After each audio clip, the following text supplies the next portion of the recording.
Bismillahirrahmanirrahim. Assalamualaikum warahmatullahi wabarakatuh. Alhamdulillahi rabbil alamin. Wa salli wa sallim ala habibina wa nabiyyina Muhammadin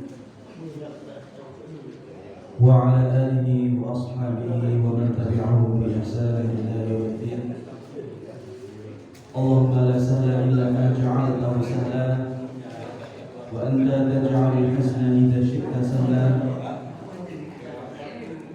Allahumma 'allimna ma yanfa'una wanfa'na bima 'allamtana wa zidna 'ilma ya rabbal alamin.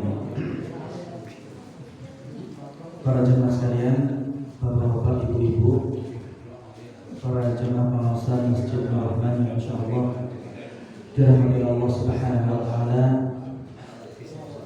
Alhamdulillah, kembali di kesempatan sore hari ini kita bisa berkumpul bermajelis di masjid kita yang kita cintai ini, dan di antara tanda-tanda Allah Subhanahu wa taala mencintai seorang hamba yaitu ketika Allah Subhanahu wa taala memudahkan hamba tersebut untuk talabul ilmi, untuk belajar ilmu agama, sebagaimana yang disebutkan oleh Rasulullah SAW dalam hadis yang sahih. Nabi SAW bersabda, "Man yuridillahu bihi khairan yufaqihuhu fid-din." Barang siapa yang dikehendaki kebaikan oleh Allah Subhanahu wa taala, maka Allah Subhanahu wa taala akan mudahkan orang tersebut untuk belajar ilmu agama. Dan yang kita lakukan di kesempatan sore hari ini yaitu kita belajar ilmu agama. Yang mudah-mudahan hadirnya kita di majelis ilmu di kesempatan sore hari ini, mudah-mudahan ini merupakan tanda dari Allah Subhanahu wa taala bahwa Allah Subhanahu wa taala menghendaki kebaikan bagi kita semua. Amin amin ya rabbal alamin. Para hadirin sekalian yang dirahmati Allah Subhanahu wa taala, di pekan kemarin kita sudah membahas tentang muddah zamaniyah fi alamil barzakh, yaitu sampai kapan seseorang itu berada di alam barzakh. Maka jawabannya yaitu ila qiyamis sa'ah, yaitu sampai datangnya hari kiamat. Dan seorang mukmin yang telah meninggal dunia, maka ia senantiasa meminta kepada Allah Subhanahu wa taala, ya Allah aqimis sa'ah, ya Allah segerakanlah datangnya hari kiamat, hatta arji'a ila ahli, supaya aku bisa segera berkumpul bertemu dengan keluargaku. Fanama naumal arus. Kemudian ketika Allah Subhanahu wa taala memberikan berbagai kenikmatan kepada orang tadi di alam barzakh, maka orang tadi tertidur ataupun ditidurkan oleh Allah Subhanahu wa taala sebagaimana tidurnya pengantin baru. Nah, tapi sampun merasakan sedanten bagaimana tidurnya pengantin baru. Nomor tersenderan, Pak. Ya, dipun pantesaken mawon. Adapun orang-orang kafir, orang-orang munafik, orang-orang musyrik, dan orang-orang yang akan mendapatkan adab dari Allah Subhanahu wa taala, mereka minta kepada Allah Subhanahu wa taala apa? La taqumis sa'ah. Ya Allah, jangan datangkan hari kiamat. Karena mereka akan diperlihatkan oleh Allah Subhanahu wa taala berbagai macam siksaan di waktu pagi hari dan juga di waktu sore hari. Sebagaimana firman Allah Subhanahu wa taala, "An-naru yu'raduna 'alaiha ghuduwwan wa 'ashiyya." Api neraka akan diperlihatkan kepada mereka di waktu pagi hari dan juga sore hari. Makanya para hadirin yang dirahmati Allah Subhanahu wa taala, penting kiranya bagi kita untuk mengetahui perbuatan-perbuatan apa saja yang bisa mengundang siksa kubur tersebut agar kita bisa menghindarinya. Para jemaah yang dirahmati Allah Subhanahu wa taala, setelah kita meyakini bahwasanya orang-orang kafir itu pasti akan diadab oleh Allah Subhanahu wa taala. Begitu pula orang-orang musyrik. Lalu pertanyaannya, orang muslim pun apa masih bisa diadab di dalam kubur? Pripun Bapak Ibu? Yang engkang ngaku saya agamanya Islam, apakah orang tersebut masih memiliki kemungkinan untuk diadab di kuburnya? Masih, ya. Ahsantum, betul ya. Jawabannya, orang-orang yang ngaku sebagai muslim pun itu juga masih memiliki kemungkinan untuk diadab di alam barzakh. Oleh karenanya kita wajib untuk mengetahui dosa-dosa apa saja yang bisa menyebabkan seseorang itu akan diadab di alam barzakh tersebut. Para jamaah yang dirahmati Allah Subhanahu wa taala, semua dosa-dosa besar yang dilakukan oleh seorang muslim, jika orang tersebut belum sempat bertaubat sampai meninggal dunia, maka dosa-dosa besar tadi akan menyebabkan pelakunya akan diadab di alam barzakh. Di antaranya yaitu az-zina. Jika seseorang melakukan perzinahan, hubungan suami istri di luar pernikahan, maka orang tersebut mau'udun li'an yu'adzab fi qabrih. Orang tersebut terancam untuk akan disiksa di alam barzakh jika orang tersebut tidak bertaubat sebelum meninggal dunia. Wal liwat, kemudian perbuatan kaum Nabi Lut, yaitu laki-laki bergulat dengan laki-laki. LGBT ya. L niku lesbi, artinya perempuan dengan perempuan. G niku apa? Gay, laki-laki dengan laki-laki. B, biseksual, kepada laki-laki iya, kepada perempuan iya ya. Kemudian transgender, merubah ya, gitu ya. Jadi merubah dari yang semula laki-laki menjadi perempuan, yang semula perempuan menjadi laki-laki. Yang tersebut, para jamaah sekalian yang dirahmati Allah Subhanahu wa taala, juga termasuk orang-orang yang nanti akan menerima azab kubur, wal iyadu billah. Kemudian al-maisir, perjudian ya. Jika orang melakukan judi di hidupnya, kemudian orang tersebut tidak bertobat kepada Allah Subhanahu wa taala, maka orang tersebut juga akan terancam untuk disiksa di alam barzakh. Kemudian riba, wasariqah, wal ghish, melakukan riba ataupun mencuri ataupun al-ghish, kecurangan, tawalli yaum az-zahf, kabur dari pertempuran, syaribul khamar, meminum khamar, qatil, membunuh, wa kullu jabarin mutakabbirin, dan seluruh sesuatu yang dilakukan oleh manusia di kehidupan dunianya yang termasuk dosa-dosa besar itu akan mendatangkan siksa kubur. Akan tapi para jemaah yang dirahmati Allah Subhanahu wa taala, dalam kitab ini Syekh ingin menjelaskan kepada kita di antara perbuatan-perbuatan yang paling banyak menyebabkan seseorang itu akan diadab di dalam kuburnya ya. Yang pertama, sebab terbesar yaitu tarkus shalah, yaitu apa? Meninggalkan sholat. Orang yang meninggalkan sholat, orang tersebut telah menghancurkan rukun Islam yang besar.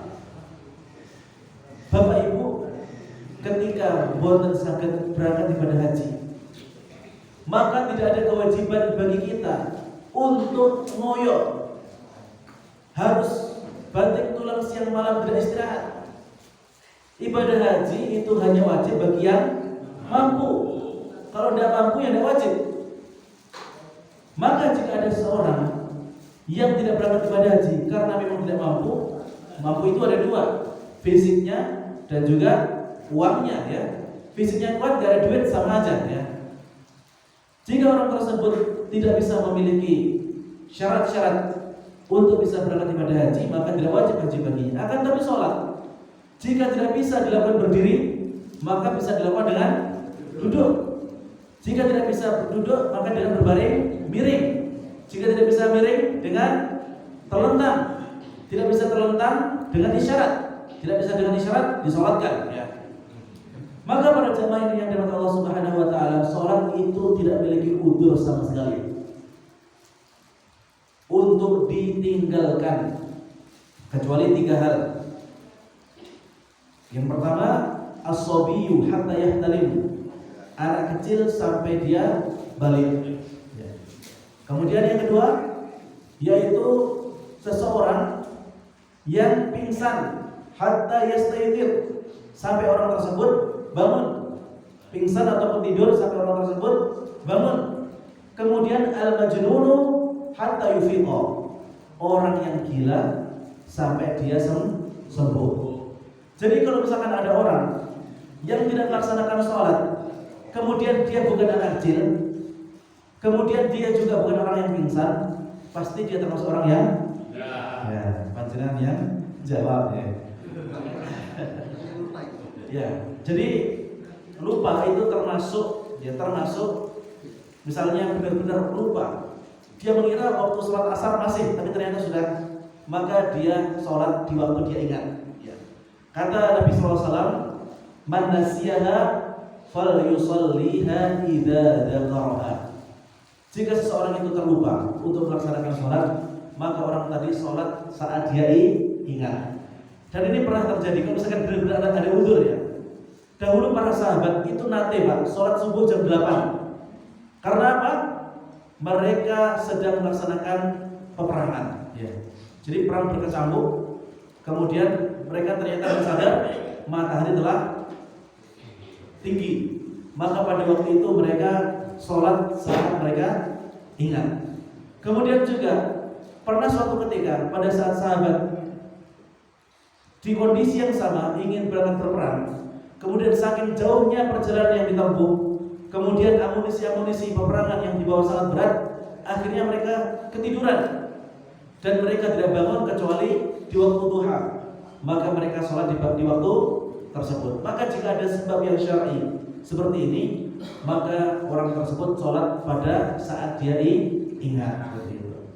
Tapi yang namanya lupa tidak mungkin setiap hari. Nah itu juga yang harus jadi nomor. Jadi perhatian. Ustaz saya lupa Ustaz, kapan Pak benditan? Nah ini bukan buat lupa nih oke. Ngelali. Para jamaah yang dirahmati Allah Subhanahu wa taala, orang yang meninggalkan sholat ini terancam keluar dari dalam agama Islam.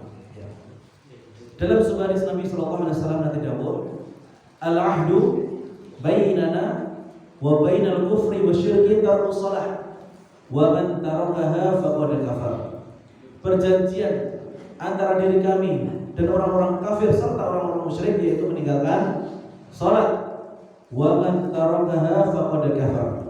Barang siapa yang meninggalkan salat dengan sengaja jumlatan secara keseluruhan, maka orang tersebut sebenarnya telah memilih untuk keluar dari dalam agama Islam. Walhamdulillah.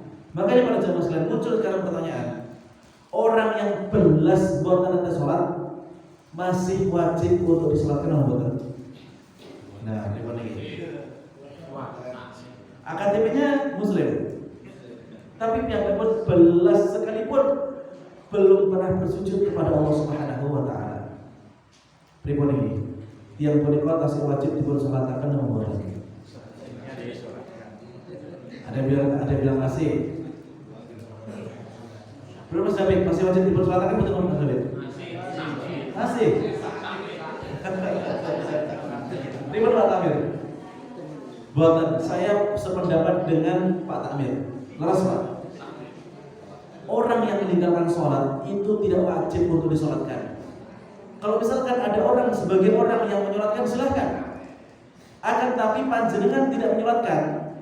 Jika tidak ada satupun orang yang menyolatkan orang tersebut, maka tidak berdosa. Satu kampung buatan dosa Pak. Lalu bagaimana prosesnya? Yang wajib atas orang tersebut hanya dimakamkan. Tidak wajib untuk dimandikan, tidak wajib untuk dikafani, dan juga tidak wajib untuk disolatkan. Walaupun KTP dari orang tadi Muslim, Islam, akan tapi orang tersebut sama sekali tidak pernah sholat, yang artinya dia telah memilih keluar dari agama Islam. Ya KTP-nya Islam tapi bukan nanti sholat ya.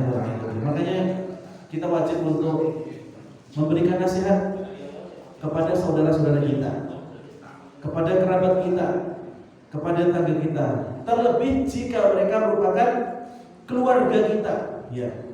Kita lebih wajib untuk menekankan tentang permasalahan ini.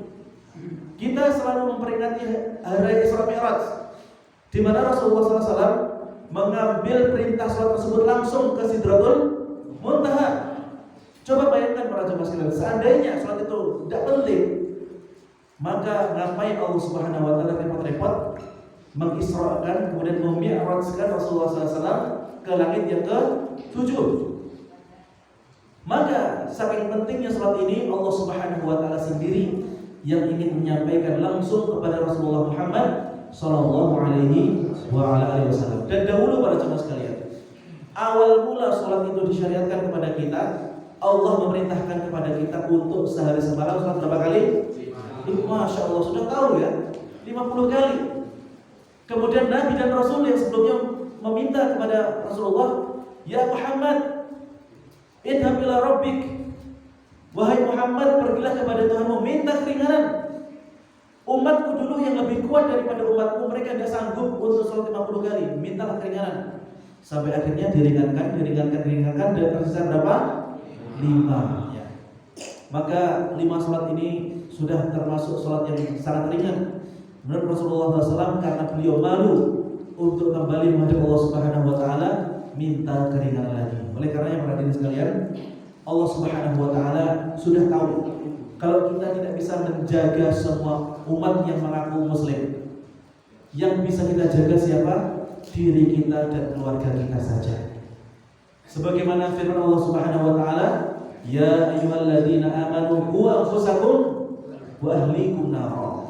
Wahai orang-orang yang beriman, jagalah diri kalian dan keluarga kalian dari api neraka. Maka para jemaah sekalian, jika kita tidak bisa menjaga orang saat kelutang, dan saya yakin tidak mungkin bisa, maka yang bisa kita selamatkan hanya siapa?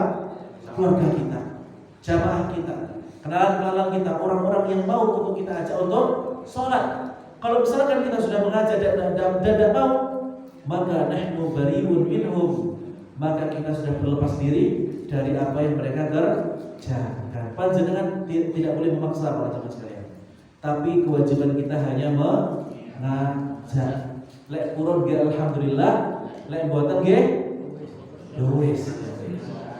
Kecuali menawi jenengan gadah putra. Ketika panjenengan gadah putra, jenengan saged maksa. Bahkan dalam sebuah hadis diperbolehkan kita itu untuk memukul anak-anak kita kalau misalkan mereka tidak mau sholat. Tapi nek tambahane jenengan iki betul saged gemuk ya. Jenengan kenapa saged ka? Ngajar. Menawi purun alhamdulillah, menawi boten nggih sampun datang. Itu yang pertama, yaitu yang sering menyebabkan orang itu disiksa di alam kuburnya, yaitu perkara meninggalkan sholat ini. Kemudian yang kedua, ketiga dan keempat, yaitu al-ghibah wan namimah wala yastatir minal baul. Melakukan ghibah, melakukan namimah, kemudian orang tersebut tidak bersuci setelah dia buang air kecil. Dari Ibnu Abbas radhiyallahu anhu qala, marra Nabi sallallahu alaihi wasallam ala qabrain. Nabi sallallahu alaihi wasallam nate melewati 2 kubur. Innahuma la yu'adzabani wa ma yu'adzabani fi kabir. Sesungguhnya 2 orang dalam kubur ini, kata Rasulullah sallallahu alaihi wasallam, mereka berdua sedang diadab. Nah, ini termasuk kelebihan dari Rasulullah. Beliau bisa melihat sesuatu yang gaib atas izin dari Allah Subhanahu wa taala. Amma hada fakana la yastatir min baulihi. Salah satu di antara keduanya, mereka jika sudah buang air kecil, sudah kencing, dia tidak mau cebok ya, mencuci ya. Tidak mau mencuci kemaluannya. Dan atas dosa tadi para jemaah sekalian, dia diadab dalam kuburnya. Dan perkara bersuci ini para jemaah sekalian, masih banyak di antara kaum muslimin yang menganggap hal ini sebagai hal yang remeh. Jika kebelet kencing, minggir ke jalan, cari pohon.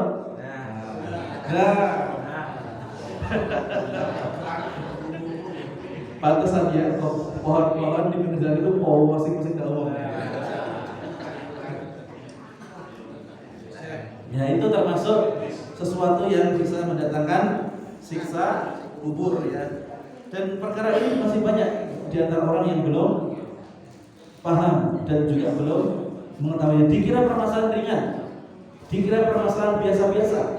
Padahal saking besarnya permasalahan ini sampai-sampai bisa mendatangkan siksa kubur ya. Wal'iyadzubillah. Kemudian yang kedua, wa amma hada fa kana yamshi bin namimah. Kemudian orang yang berikutnya, yaitu jika ia berjalan di atas permukaan bumi, dia suka mengadu domba. Dia pergi ke si A, mengatakan bahwa si B itu sebenarnya benci loh sama kamu, gini. Kemudian dia pergi ke si B, si A itu benci loh sama kamu, buktinya ini. Nah sampai akhirnya si A dan si B itu sampai berantem. Mereka saling bermusuhan gara-gara kata-kata yang dibuat oleh si fulan. Maka si fulan ini para jemaah sekalian di alam barzakh terancam akan mendapatkan siksa dari para malaikat yang menjaga alam kubur ya. Maka sungguh sangat disayangkan para jemaah sekalian jika mulut kita ini menjadi sebab kita diazab di alam kubur. Makanya yang paling aman jika kita tidak bisa memberikan manfaat dari mulut kita, yang paling baik adalah di man kana yu'minu billahi wal yawmil akhir falyaqul khairan aw liyasmut ahsantum ya. Barang siapa yang beriman kepada Allah dan hari akhir, hendaknya dia berkata baik, kalau tidak bisa lebih baik diam ya. Tsumma da'a Rasulullah sallallahu alaihi wasallam. Kemudian Rasulullah sallallahu alaihi wasallam berdoa bi'asibir rabbin fashaqqa bithnaini fagharas ala hada wahidan wa ala hada wahidan. Kemudian setelah itu Nabi sallallahu alaihi wasallam mengambil pelepah kurma yang masih basah. Kemudian membelah pelepah kurma tadi menjadi dua. Kemudian menancapkan yang satu kepada kuburan orang yang tidak bersuci dari kencingnya tadi, dan yang satu ditancapkan ke kuburan orang yang berjalan menyebarkan adu domba tadi. Kemudian Rasulullah SAW mengatakan, la'allahu yukhaffif anhuma ma lam yaibasa. Mudah-mudahan Allah Subhanahu wa taala meringankan siksa kubur dari keduanya ini sampai pelepah kurma ini mengering. Dan juga ini yang dilakukan atau yang diambil istinbat oleh beberapa kaum muslimin ketika mereka pergi ke pemakaman untuk nyekar. Ya. Mereka mengambil bunga-bunga kemudian menaburkan di atas kuburan. Mereka berharap semoga saat bunga-bunga ini belum kering, orang yang berada di bawahnya itu tidak mendapatkan siksa kubur. Sekarang saya ingin bertanya kepada para jamaah. Para jamaah normal lebih memilih pendapat yang mengatakan nyekar itu diperbolehkan atau tidak? Asal buatan apa? Bagaimana Pak Juari? Pak Juari termasuk orang yang membolehkan nyekar atau tidak? Boleh ya. Yang mengatakan tidak boleh siapa coba? Tidak ada, semua boleh. Ya. Pak Yopi paling semangat, boleh.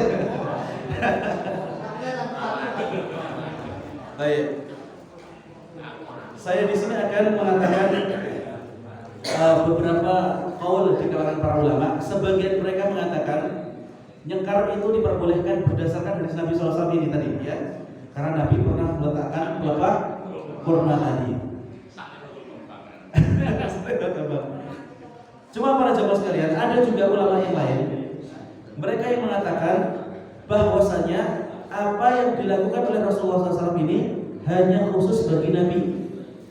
Kenapa?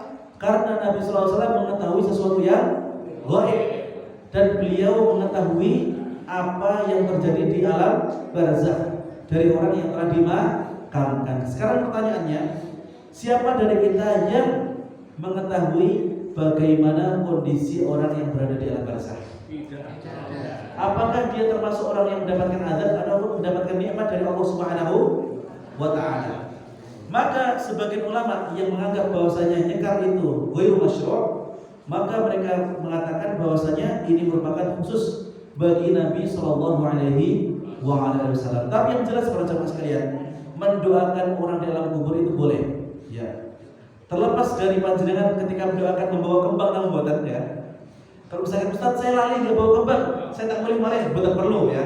Tetap saja panjenengan pergi kemudian mendoakan ya. Ustaz, setahun ini saya nggak pernah mendoakan kedua orang tua saya. Kenapa?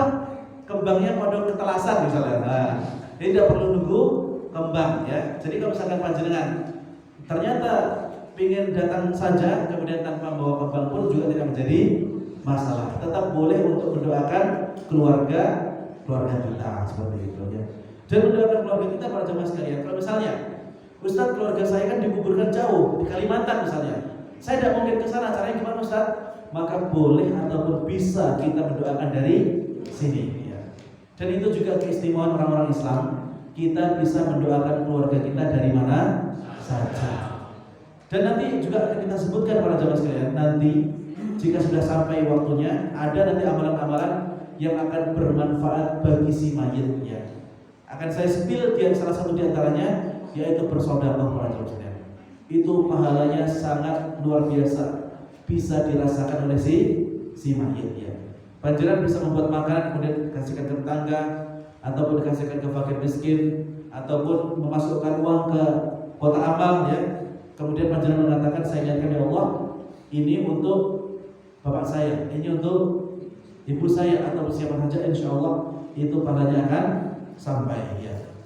Nanti kita akan sampai ke situ biidznillah taala. Semoga Allah Subhanahu wa taala memberikan umur yang panjang kepada kita. Amin. Kemudian dosa yang berikutnya yaitu as-shalatu bi ghairi tahur. Salat dalam kondisi tidak suci. Apakah ada Ustaz orang seperti ini? Jawabannya ada para jemaah sekalian. Dan saya baru tahu ada orang yang seperti itu pas saya reuni teman-teman SD. Kan sebagian orang nggak paham tentang permasalahan agama. Jadi pada waktu itu ada orang yang belum wudu. Dia sudah tahu saya nggak punya wudu, tapi bukan perlu wudu, kemudian ikut sholat. Pripun nih, sholatnya pun tampil bukan? Tidak sah. Bahkan jika dia sengaja melakukan itu, dia berdosa. Bahkan terancam akan mendapatkan siksa kubur ya. Wa'iyadzubillah, berbahaya para jemaah sekalian. Kemudian di antara yang berikutnya yaitu adamul intisar lil madlum, yaitu jika kita melihat orang yang terzalimi, kita mampu untuk menolongnya, kemudian kita tidak mau menolong. Bukan tidak bisa, tidak mau untuk menolong. Dalam sebuah hadis dari Ibnu Mas'ud radhiyallahu anhu, qala Rasulullah SAW bersabda, umira bi'abdin min ibadillah an yudrab fi qabrihi mi'ata jaldah. Ada orang yang dalam setiap harinya di alam kubur itu dicambuk dengan 100 cambukan. Falam yas'al Allah wa yad'u hatta sarat wahidah. Fadaraba famtala alaihi qabrahu naran. Dan satu cambukan yang diberikan kepadanya para jemaah sekalian, satu cambukan yang diberikan kepadanya itu api di dalam liang kubur atau di alam barzakh itu langsung penuh. Jadi satu cambukan yang dicambukkan oleh malaikat itu sampai apinya itu memenuhi alam barzakhnya, saking panasnya. Dan orang tadi akan dicambuk berapa kali? 100 cambukan. Falamma irtafa'a anhu afaq faqala. Kemudian setelah apinya itu berkobar dengan sangat panas, orang yang dicambuk tadi bertanya, ala ma jalatumuni, atas apa engkau mencambukku wahai para malaikat? Kemudian para malaikat menjawab, qalu innaka shalaita sholatan bi ghairi tahur. Sesungguhnya kamu dulu di dunia pernah sengaja. Kalau misalkan lupa, ini tidak menjadi masalah ya. Yang menjadi masalah adalah ketika sengaja. Dahulu engkau sengaja sholat di dunia. Sholat itu perkara yang baik, tapi kalau misalkan mengerjakannya dalam kondisi tidak suci, maka dia terancam untuk disiksa. Innaka sholaita sholatan bi ghairi tahur. Sesungguhnya kamu dulu di dunia sengaja sholat dalam kondisi tidak bersuci. Ya. Gara-gara itu engkau diadab. Kemudian ada orang lain yang juga diadab di alam barzakh dengan siksaan yang sama. Dia dicambuk setiap harinya berapa kali cambukan? 100 kali cambukan. Kata para malaikat, marta ala madlumin wa lam tansurhu. Engkau melewati, engkau mengetahui ada orang yang terzalimi, kemudian engkau bisa menolongnya, tapi engkau tidak mau. Dan ini para jamaah sekalian, merupakan wanti-wanti bagi sebagian kita yang dititipi dititipi jabatan, sebagian kita yang dititipi kekuasaan oleh Allah Subhanahu wa taala. Kalau misalkan ada di antara masyarakat kita, rakyat kita yang terzalimi, yang tertindas, kita mengetahui dengan jelas, kemudian kita memiliki kekuasaan untuk menolongnya dan kita tidak mau, maka hati-hati ya. Siksaan di alam barzakh yang telah disiapkan oleh Allah Subhanahu wa taala kepada orang-orang yang seperti itu ya. Makanya memangku bangun kekuasaan pada zaman itu berat. Kalau bisa kita tidak perlu untuk memangku jabatan tersebut, tanggung jawab kita sudah sangat berat. Akan tapi jika ada seorang yang diberikan kekuasaan kemudian orang tersebut tidak bisa amanah, maka salah satu siksaan yang Allah Subhanahu wa taala siapkan baginya, yaitu orang tersebut akan dijilid, akan dicambuk setiap harinya berapa kali cambukan? 100 kali. Mudah-mudahan Allah Subhanahu wa taala berikan taufik kepada pemimpin kita agar mereka bisa menjadi pemimpin yang adil ya. Amin ya rabbal alamin.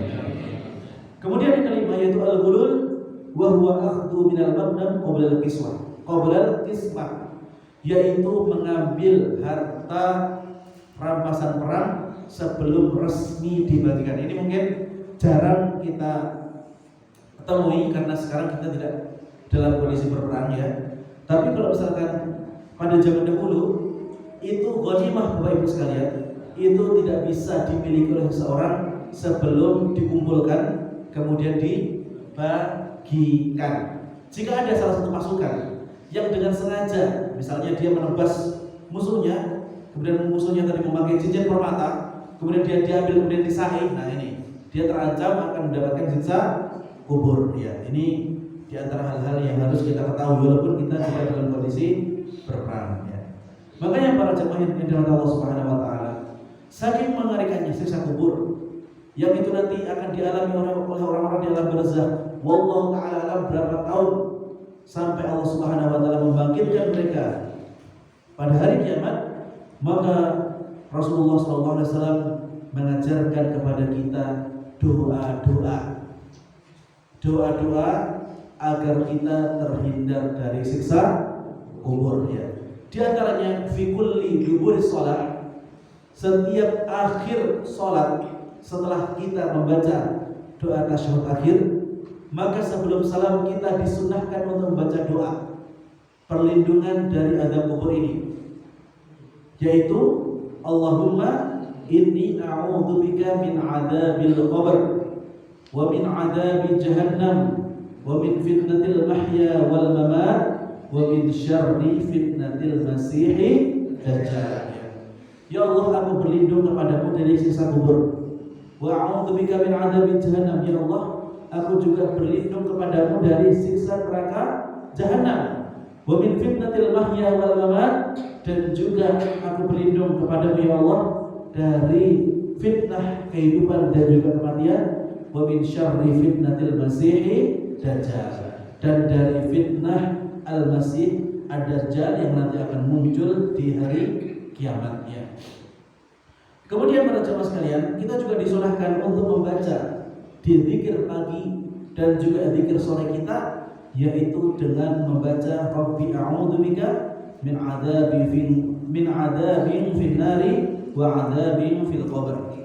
Rabbi ya Allah, a'udzubika, aku meminta perlindungan darimu dari azab neraka, wa adzabin fil qabr, dan juga azab di dalam kubur. Dan juga para jemaah yang dirahmati Allah Subhanahu wa taala, di antara yang bisa kita lakukan untuk menghindarkan kita dari siksa kubur, yaitu hendaknya kita membaca surat Al-Mulk. Surat apa? Al-Mulk, juz berapa itu? 29. Ya. Surat pertama di juz 29, nanti panjenengan bisa buka. Jika kita membacanya di sore hari, kemudian di malam hari atau pagi hari kita meninggal dunia, maka Allah Subhanahu wa taala akan menjamin kita akan terhindar dari siksa kubur. Ya, memang agak panjang. Dia kurang lebih sekitar 2 halaman setengah, ya. Jadi, tapi kalau misalkan Bapak Ibu ingin terhindar dari siksa kubur, maka di antara ikhtiarnya yaitu dengan membaca surat Al-Mulk tadi. Dan insya Allah para jamaah sekalian pekan depan kita akan melanjutkan tingkatan-tingkatan di alam barzakh. Karena ternyata sebagaimana surga itu bertingkat-tingkat, maka posisi orang di alam barzakh pun bertingkat-tingkat. Tentu saja posisi yang pertama yaitu akan dimiliki oleh al-anbiya wal mursalin, para nabi dan juga para rasul. Kemudian nanti akan ada tingkatan-tingkatan yang lain. Insya Allah akan kita bahas di pekan depan. Insya Allah. Mudah-mudahan Allah Subhanahu Wa Taala menjaga umur kita. Dan sekarang kita akan isi dengan sesi tanya jawab. Bagi para jamaah yang ingin bertanya, monggo kami persilakan. Kita ya Mas itu. Mas siapa namanya? Irfan. Oh ya, silakan. Tadi kan yang disampaikan tadi tentang bagaimana ketika ada seseorang yang tidak pernah melakukan sholat sampai akhir hayatnya, lalu kita tidak perlu lagi untuk mensolatkan, kan gitu. Nah, saya ingin tahu bagaimana cara kita untuk melihat seseorang, indikatornya seperti apa, terus parameternya bagaimana? Ya, itu yang pertama. Yang kedua, saya ingin mendapatkan tanggapan dari kita. Ketika seseorang itu nyekar itu kan dari kata sekar bunga, menabur bunga di pemakaman, kan gitu. Ada beberapa artikel yang saya dapat itu, kalau ke makam itu menabur bunga di atas pemakaman, itu kan mengambil ilat hukumnya kan dari hadis Rasulullah tadi. Nah, kalau dengan menabur bunga lalu sampai bunga ini kering, ya, itu diampuni dosanya. Lah kenapa enggak ditanam rumput saja, kan seger terus kan gitu ya? Nah, itu tanggapannya Ustaz. Terima kasih. Bagus banget, Masya Allah Pak Mas Irfan. Dari pertanyaannya menunjukkan beliau adalah orang yang cerdas ya. Baik, para jamaah yang dimuliakan Allah Subhanahu Wa Taala, tadi berkaitan yang pertama, apa Ustaz indikasi orang tersebut sholat atau tidak? Para jamaah yang dimuliakan Allah Subhanahu Wa Taala, jika orang tersebut melakukan sholat, kemudian sholatnya tersebut rutin untuk ia lakukan, maka kita bisa terkadang kita bisa membaca dari wajah-wajahnya. Dari wajah orang yang pernah sholat ataupun tidak itu sudah berbeda. Orang yang rajin melaksanakan sholat itu wajahnya akan memancarkan cahaya, memancarkan aura yang bagus. Tapi tidak semua orang meninggal dunia bisa kita lihat mukanya, karena sudah apa? Ditaleni ya, ditaleni dengan tali pocong ya. Lalu bagaimana Ustaz cara kita untuk bisa melihat? Yaitu kita tanya kepada keluarganya dan orang-orang yang terdekat. Yang paling baik, yang paling mudah seperti itu. Kalau kita harus maju kemudian membuka, wah panjenengan tipun sereni Pak kalian yang rumah. Maka cara yang paling baik untuk bisa mengetahui orang tersebut termasuk orang yang sholat atau tidak, maka kita bisa tanya kepada keluarganya dan juga orang terdekat. Dan indikasi wajahnya kelihatan tidak ini relatif. Terkadang bisa kita lihat, terkadang bisa tidak. Ya, cara yang paling gampang untuk bisa mengetahui yaitu tanya kepada keluarganya dan juga orang-orang terdekatnya. Itu yang pertama. Kemudian yang kedua, tentang permasalahan nyekar. Di sini tadi sudah kita sebutkan ada khilafiyah di kalangan para ulama. Sebagian mereka memperbolehkan dengan hadis tadi, sebagian ulama tidak menganjurkan karena itu hanya khusus bagi Nabi SAW saja. Lalu Ustaz, apakah tidak boleh kita tanami rumput di mana rumputnya itu bisa lebih segar tumbuh ya? Yang jadi patokan ini sebenarnya bukan rumputnya, bukan sekarnya, tapi apa? Sekar warna-warni itu sebenarnya juga kita tidak tahu asal usulnya dari mana ya. Siapa yang mengajarkan pertama kali di Indonesia? Wallahu ta'ala alam. Yang jelas para jamaah sekalian, jika Rasulullah SAW itu menancapkan pelepah kurma, itu merupakan sesuatu yang Nabi SAW sudah ketahui. Kemudian Nabi SAW waktu itu bukan hanya menancapkan pohon kurma, tapi mendoakan. Yang harus menjadi pokok fokus kita bukan menancapkan kurmanya, pelepah kurmanya, akan tapi dari doa Nabi SAW tadi. Sebenarnya Rasulullah bisa saja mendoakan kepada Allah Subhanahu Wa Taala agar orang-orang ini dicabut siksanya, Bukan cuma sementara sampai pohon kurma ini mengering. Akan tapi betapa zalimnya Rasulullah SAW jika hanya mendoakan 2 orang tadi, sementara umatnya itu sangat banyak. Tapi di sini juga ada buah simalakama. Kenapa? Karena kapan Rasulullah mendoakan semua umatnya agar mereka dibebaskan dari siksa kubur, maka nanti orang akan bermalas-malasan untuk beramal soleh. Orang akan bermudah-mudahan untuk membunuh orang lain. Seperti di agama sebelah. Agama apa itu? Kristen.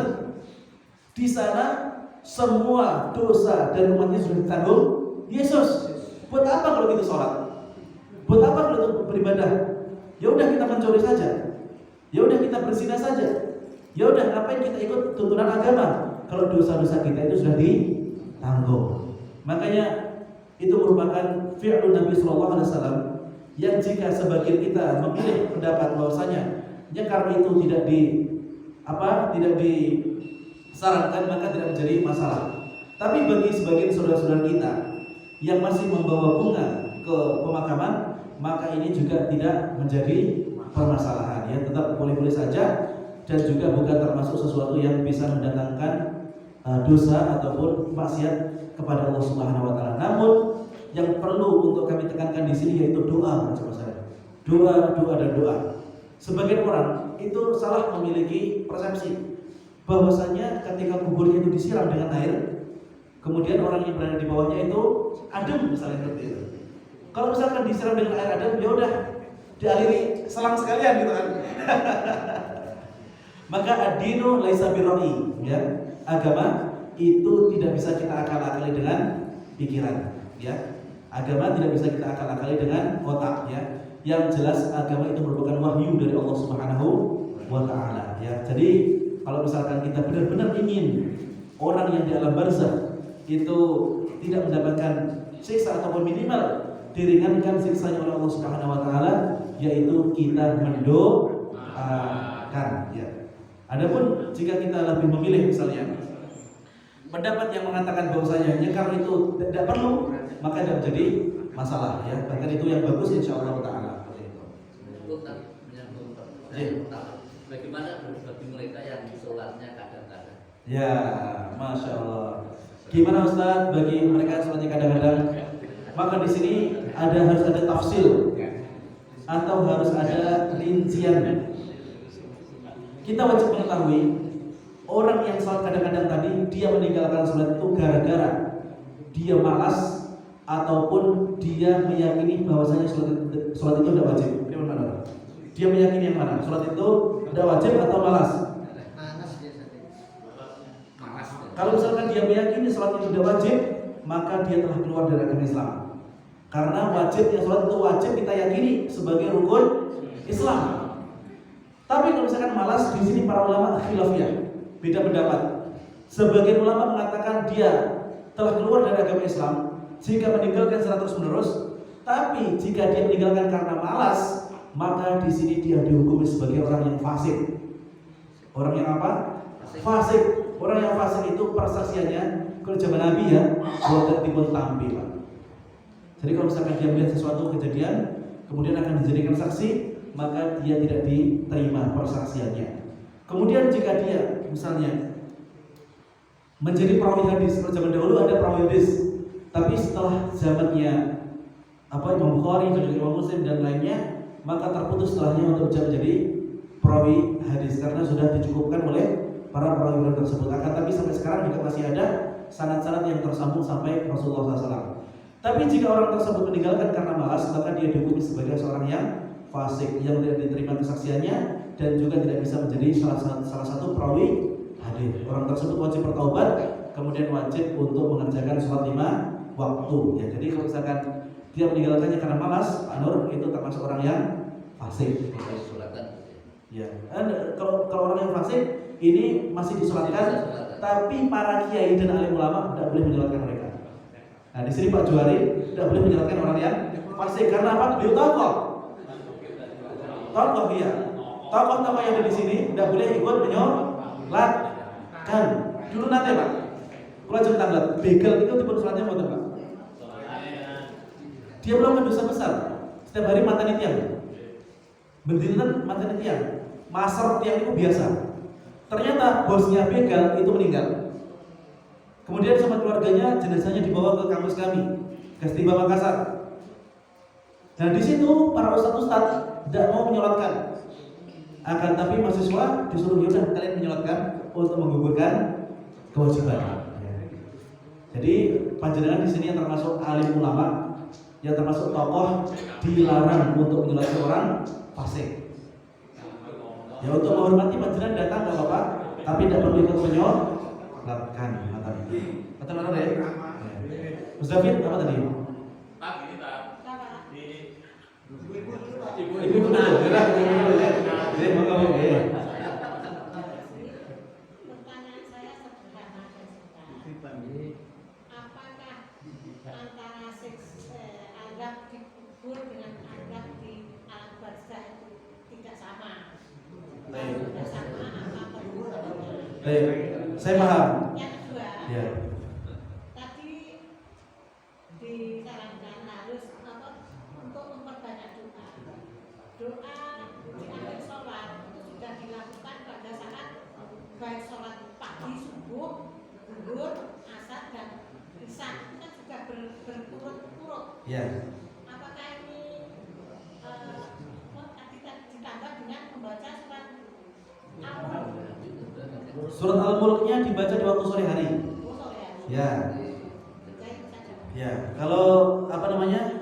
Doa tadi Allahumma inni a'udzubika min adzabil qabr itu dibaca sebelum salam setiap sholat. Baik sholat wajib maupun sholat sunnah. Ya. Terus pertanyaan yang pertama tadi yang bisa saya tangkap yaitu apakah ada bedanya Ustaz? Orang yang disiksa di alam kubur dan juga di alam barzakh. Ya. Yang bisa saya tangkap dari sini yaitu ruhnya dan juga jasadnya. Jasadnya kan di kuburan, sementara ruhnya itu di alam barzakh, alamnya lain. Ini sudah pernah kita jelaskan, tapi akan saya ulangi lagi. Allah Subhanahu wa Ta'ala sudah pasti akan menghadap ruh dari orang-orang kafir, musyrik dan juga orang yang melakukan maksiat yang sudah kita sebutkan tadi. Lalu pertanyaannya Ustaz, apakah adabnya itu juga akan dirasakan isi jasad? Itu ya, jasadnya yang ada di kuburan. Ada yang bisa menjelaskan? Saya sudah pernah menjelaskan di sini. Sinten akan sakit mereview. Pripun Pak Jari? Saya Ya. ruh itu kalau disiksa ya jasadnya itu juga tidak merasakan. Karena jasad itu walaupun dijuing-juing ya Tetap.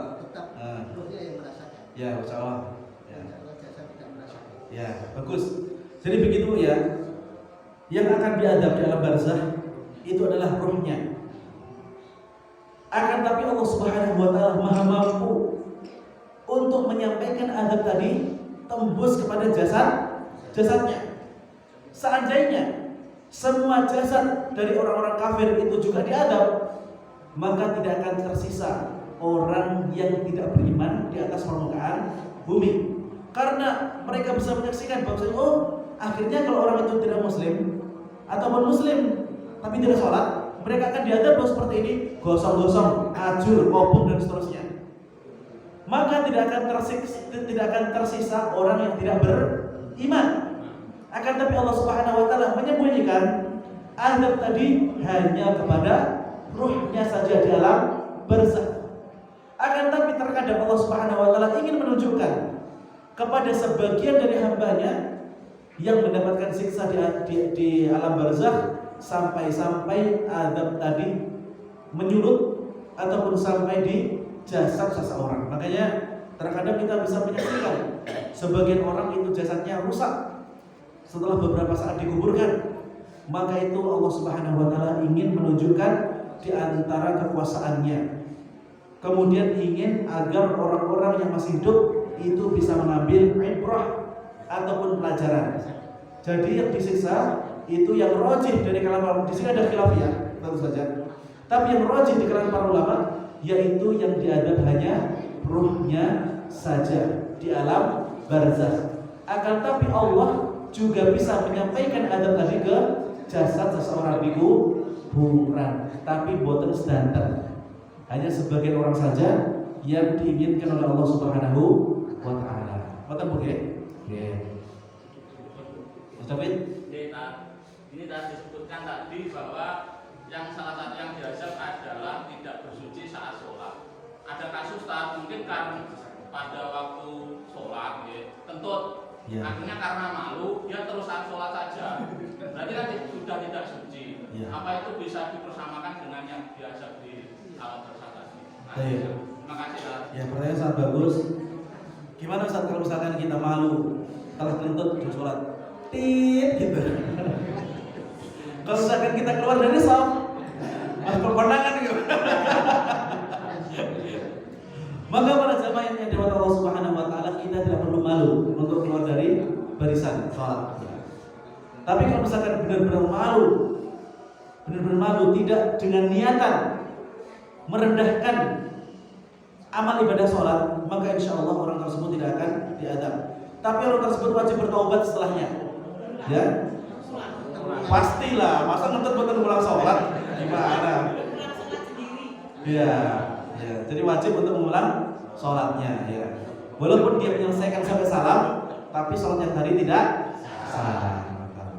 Tapi kalau misalkan alasan dia itu malu, ya, bukan karena untuk menghinakan sholat itu, ibadah sholat, maka orang tersebut tidak akan diadab. Tapi dia wajib untuk beristighfar kepada Allah Subhanahu wa taala karena dia sudah melakukan sesuatu yang salah, ya, yang tidak baik seperti itu. Mau silakan yang mau bertanya? Yang beser gimana? Ya, bagus. Yang beser gimana, Ustaz? Kita harus melihat besernya itu parah atau tidak. Kalau misalkan besernya itu parah, misalkan pas cerit gitu aja, ya. Atau misalnya pas rukuk cerit gitu kan. Dan itu sering terjadi. Bahkan di waktu sholat yang sangat singkat, misalnya setiap 5 menit beser, maka orang tersebut memakai pempes sebelum sholat, kemudian wudu.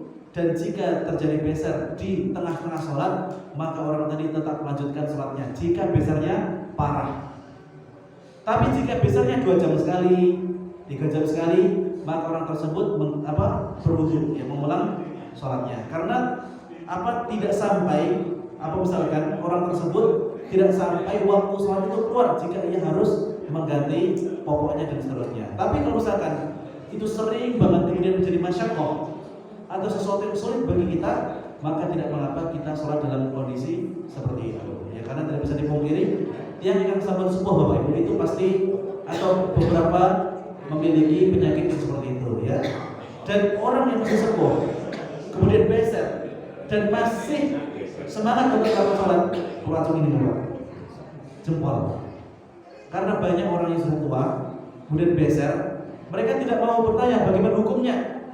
Akhirnya mereka meninggalkan sholat. Padahal orang yang beser pun itu masih ada solusi.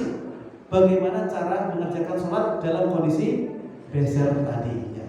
Maka jika besernya parah, tidak mengapa untuk tetap dilanjutkan sholatnya, walaupun dia misalkan cerit di waktu sholat. Jadi bukan.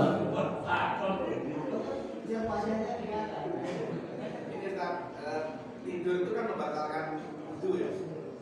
Nah, kalau pas lagi sholat atau ketiduran, itu sholatnya batal atau terusan? Karena yang memang ada ya, kadang pas sholat Ada klub betul. Sampai orang lain sudah salam dia belum salam. Nah itu